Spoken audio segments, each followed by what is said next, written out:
6 reasons this psychologist thinks that positive psychology is more powerful than therapy.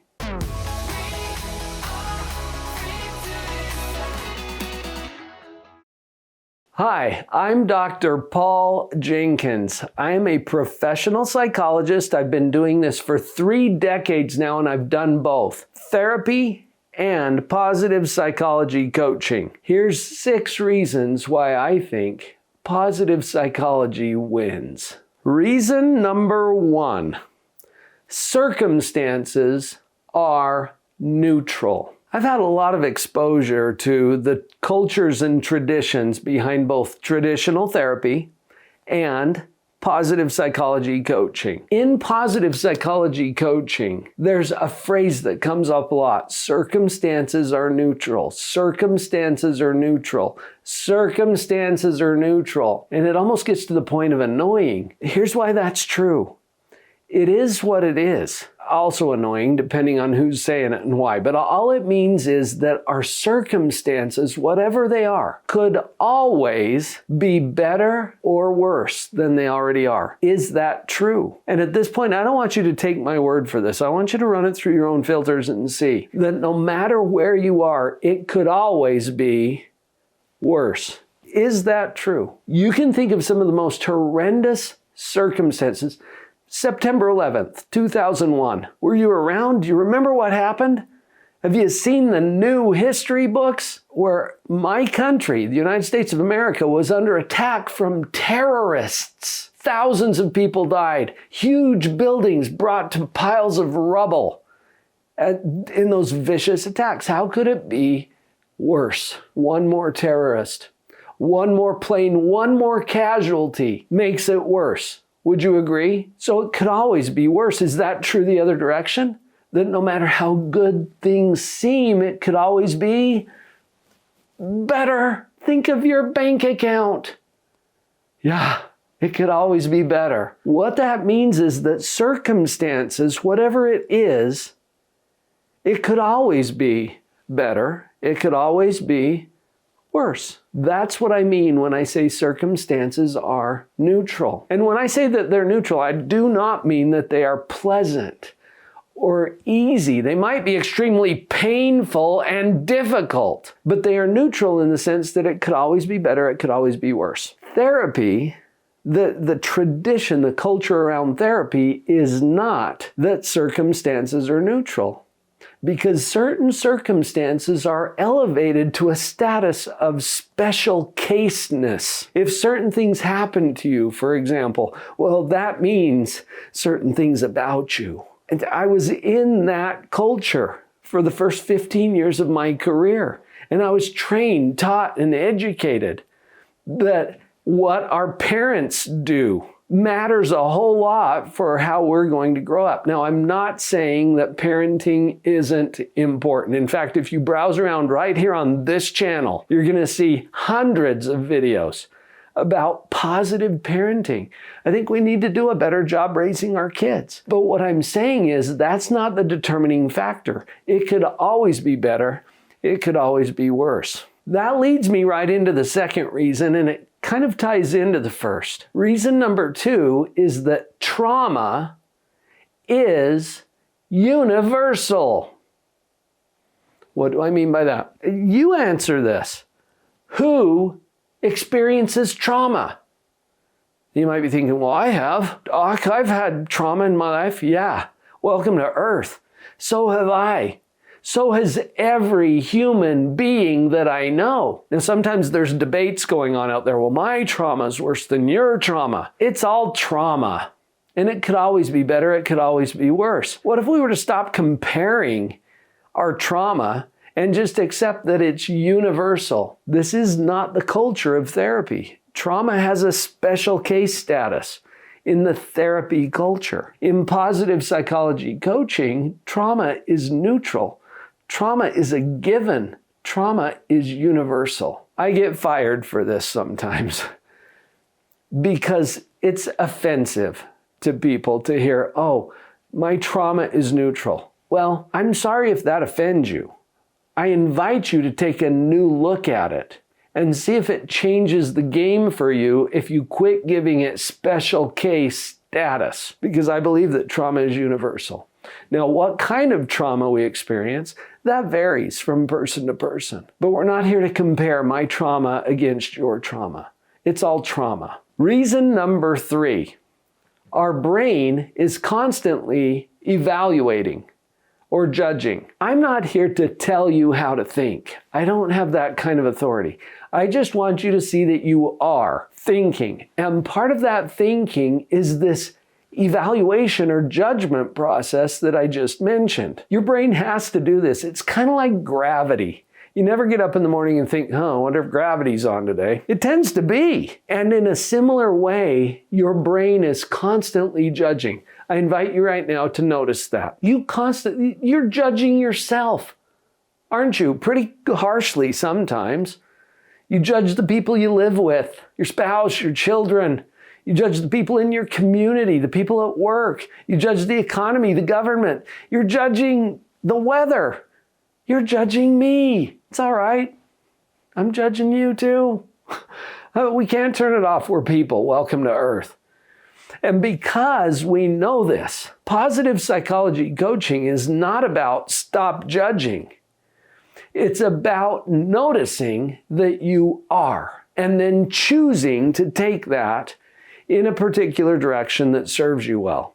I think that is a powerful principle of positive psychology. I promised you 6 of these reasons. Before I get on to the other 3, I want to share with you a model that I have developed. When I just mentioned that your brain is constantly judging or evaluating, that's part of the model that I want to share with you. Don't worry about trying to take notes or anything about this. I'll just put it right in your inbox. Go to the URL on the screen right now, drpauljenkins.com/the-model, meaning this positivity model, because there's another point coming up from this in the next reason. And here it is, reason number 4. Our brain is always creating. And now I'm talking about creation of what is to be. That doesn't exist yet because we haven't created it yet. What is to be has to be imagined first. And check this out. Your feelings are determined by what you're thinking. Now, we already talked about evaluation. What you think about your current circumstances determines how you feel. But also what you think about what's coming changes your feelings. What happens when you imagine or predict or expect that what's coming is even worse than what you already have? How do you feel? That, my friends, is anxiety. And this is represented in the model that I promised to share with you. Remember, drpauljenkins.com/the-model, and you'll get this visual model along with a little descriptor of what it's all about. Okay, I'll put that in your box. But in this creation mode, when we expect that what's coming is worse, we feel anxiety. What happens when we expect or predict or imagine or anticipate that what's coming is even better than what we've already got? How do we feel? This is hope, eagerness, anticipation, excitement. Positive psychology, and particularly this model of positive psychology, saves lives. And here's why. The number one risk factor, maybe you already knew this, the number one risk factor for suicide is hopelessness. In this model, we can help people understand how to operate the equipment of their own mind, which allows them to create hope on demand, by choice. That means this saves lives. Hope is the number one preventative or curative factor for suicidal thinking and suicidal risk. How cool is that? Reason number 5. There is an underserved population out there. If you look at your mental health on a spectrum or a continuum, clear over on the left end is the sick end, where we have diagnosis, pathology, treatment, all that fun stuff. Well, what's on the other end? To understand that, let's go to the middle. The middle is health. You'd think health is the opposite of sick. I just put it in the middle because it means not sick. In your physical health, you could be sick, in bed with a fever, throwing up. There comes a time you can get out of bed and you're not sick. But that doesn't mean you're truly fit, thriving, prospering. That's over here. The world of therapy addresses this side of the spectrum with treatment plans and diagnoses and working through issues to get to a point where you're not sick. What about this end of the spectrum? That's where positive psychology comes in. I've moved my practice from this end, where I did therapy for about 15 years, over to this end where I've been doing coaching for the past 15 years. And there's some overlap in the middle. This is the underserved population I was talking about, because unfortunately, psychotherapy sounds a little like therapy for psychos. And I think that's unfortunate because the principles that allow people to get out of bed are the same principles that will allow them to really get their life in order in a way that they love their life. But people don't typically sign up for it unless they're over here.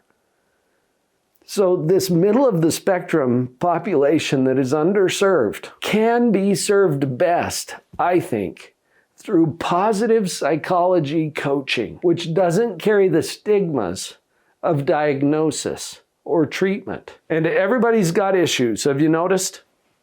Yeah, you too. Me too. We've all got issues. Welcome to Earth. Let's start applying the principles that allow us to move even farther this direction. And reason number 6. This is one of my favorites. Metacognition is more powerful than validation. I'm going to have to explain that. Metacognition is one of those made-up words. We make up words in psychology. It makes us feel smart. And this one just means, if you break it down, cognition means thinking. If we put that at this level, metacognition is a higher level. It's thinking about thinking. Notice that you can do this. Metacognition is so powerful because it creates a space. And in that space is where choice exists. Until you see it as a choice, it's not. Metacognition puts you in position to actually choose how you do those two processes, evaluation and creation, that we mentioned earlier. I set this up by saying that metacognition is more powerful than validation. In the therapy culture, validation is a big deal. And it usually means, please, give me feedback that I'm right. Isn't that kind of what validation is? Look, I really was abused as a child.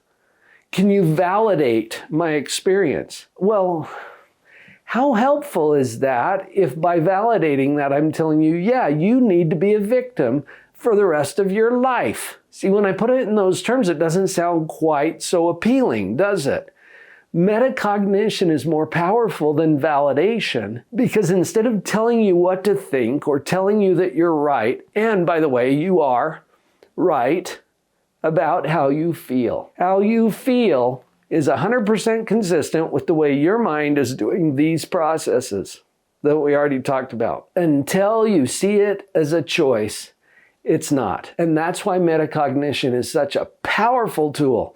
And it beats validation, hands down. It puts you in position to choose. You're already right about how you feel. How you feel is driven by what you think, and you have some choice about that. Besides, the past doesn't exist. I mean, where would we keep it if it did? The past is only present in our current thinking about it.